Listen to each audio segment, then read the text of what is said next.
Hello. Hello, good morning. How's it going? Awesome. Happy Give Local Friday. Happy first Friday. Opening day at the York Revolution for baseball. How are y'all feeling about Give Local so far? Very good, really Excellent. Awesome. So Children's Aid Society, a 5-year participant in Give Local.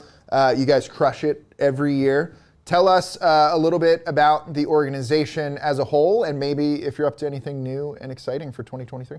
Sure, I'd be happy to. Well, as you know, the Children's Aid Society here in York is the Lehman Center, and it's a crisis nursery. It's one of 3 in the state of Pennsylvania. The other 2 places are Philadelphia and Pittsburgh.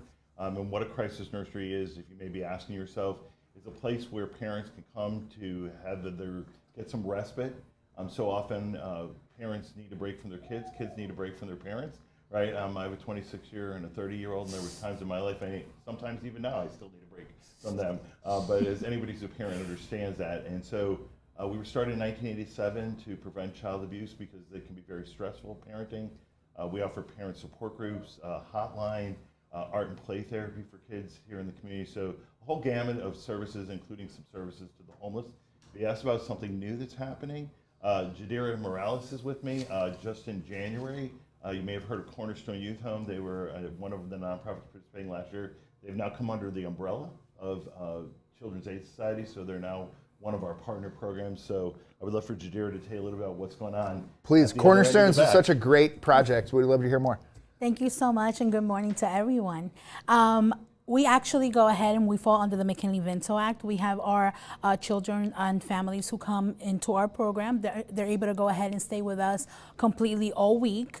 And the children are able to go ahead and keep going to school, and they're able to go ahead and keep doing the things that they want to do, right? And the thing is that a lot of times families, as Eric was saying, a lot of times families, they have to make a choice, right? When it comes to, what am I going to do if I'm in a shelter, or if I'm living in my car, or if, a family member, a friend says, you can come and stay, but I can't have your children here.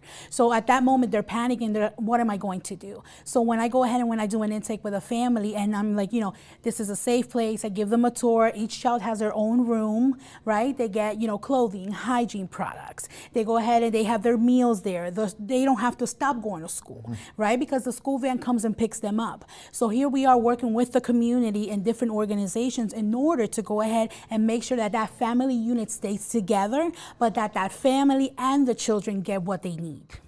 And it's very interesting because we had a little girl that was at the crisis nursery, and she turned 7. If you know, our services are 0 to 6, and she was like, I'm so sad because I have no safe place to go, and I have no place to go now. Well, with partnering with Cornerstone Youth Home, we now serve 6 to 13 there, so now this little girl still has a safe place to go. Well, and that's what was going through my head. I mean, the roots that Children's Aid Society has in York City, York County are already so deep, and it sounds like this is just going to strengthen that and expand, your impact and range of services. Absolutely, absolutely.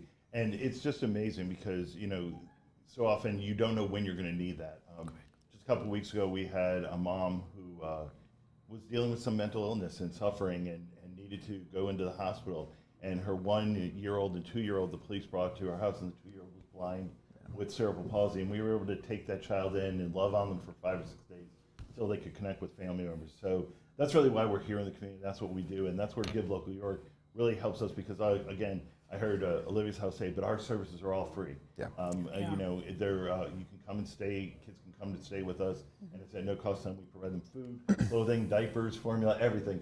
So it's, it's just a great opportunity for our community, and we're so happy to have been part of Give Local York for 5 years. I got a feed last night, I think it was, of me on a dunk boot 5 years ago. I don't do dunk boots anymore, but I just thought that was kind of funny. Hey, you can never say never. If that donation is large enough, right, I will sit on the dunk booth with you if it's large enough.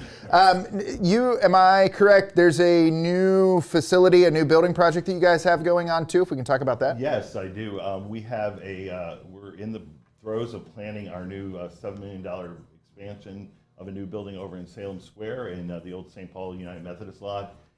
We're still working through some of the approval processes and those kind of things and getting the final building, but it's going to expand our crisis nursery.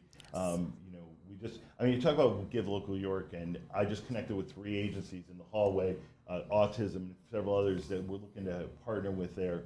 There is potential for a child care to be there. We don't have the approval yet, but we're working on that. to add a 60-space childcare over in the west end of York, working with Brian Grimm, who was just sent a note on the screen. So there's some really exciting things happening. In the next couple months, we'll be putting a shovel in the ground and hopefully being able to announce that to the community as we move forward in expanding our center. Well, that's awesome. And I mean, collaboration, your organization collaborating with outside organizations, this relationship, when did this, how recent is this?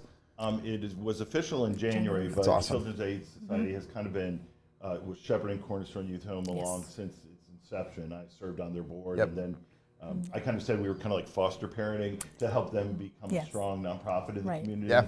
But the decision was that our missions and our values parallel so much that together we would be stronger. Well, and that's perfect. And so what does it mean to you not only to obviously have this strong partner, Children's Aid Society, but the platform for Give Local just gets bigger and bigger? It means the world to me, especially when I have parents who say, you know, I've never heard of this program. I've never heard that, you know, there was a program like this that I'm able to go ahead and leave my child at. And a lot of times, you know, it does become, parents are upset because they don't want to leave their kids, right? So that's where we come in and we're like, you know, we have a team here who are very much trained. You know, we go ahead and what we do is, you know, we make sure that that family feels comfortable enough. We transition the child in slowly. So that way that family doesn't feel like they're being ripped apart or anything like that. But at our program, you know, our children are able to go ahead through donations and volunteering. Our children are able to go ahead and keep going to school. A lot of our kids, when they come in, they have truancy issues. You know, they're not at that reading level that they should be. While they're in our program, our team actually tutors, right? Our volunteers tutor. They do, you know, they help them with homework and stuff like that. And our kids are now at like A's and B's, right? I have children who actually go ahead and now play the cello, right? That they're playing the flute, and they're doing all of these different things. So, you know, it's a great program. You know, we're happy that the community is here helping us out as well because we're not able to do it alone. So there's so many things at Cornerstone Youth Home that we hope everyone goes ahead and kind of like, you know, oh, so what is this program? Yeah, we just hit that's $1.4 million raised. You're absolutely right, though. None of us can do it alone, and none of the organizations can do it alone. If people want to find out more about what you are up to, which is a lot, where can they go to learn more? Best place is our website, cassd.org, cassd.org. It's all out there. Look at the tabs on top. Click on the center. Cornerstone Youth Home is there. We're all of our programs are York. Best way to find us is on the web. Awesome. And then, of course, givelocalyork.org. Search for Children's Aid Society. Thank you guys so much for your time. Appreciate it. Best of luck today. Have fun. Beautiful weather. You're going to kill it. Thank you so much. Thank you. Yep. Bye-bye. Bye-bye. All right, Chris, $1.4 million